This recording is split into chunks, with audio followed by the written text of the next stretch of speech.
Why does your scanner show the P2720 engine code? What does it mean?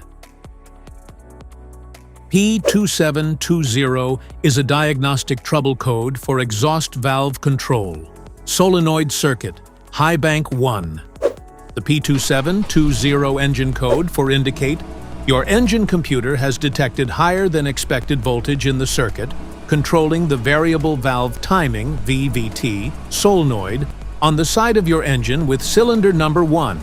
Under this circumstance, stop driving and repair your vehicle immediately. So, what causes this imbalance? Here are the most common culprits. This error can be caused by these possible faults in your vehicle.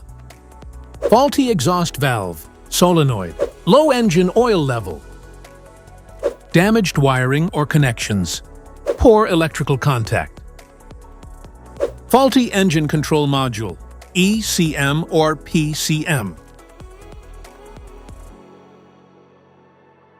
Each DTC code corresponds to a specific issue in your vehicle.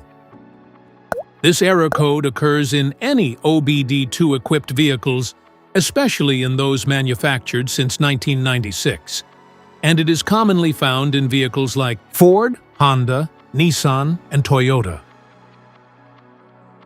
If you want to fix this error code, let us know in the comments section. We will definitely make the video on your demand. If you like this video, don't forget to subscribe to our channel. Thanks for watching.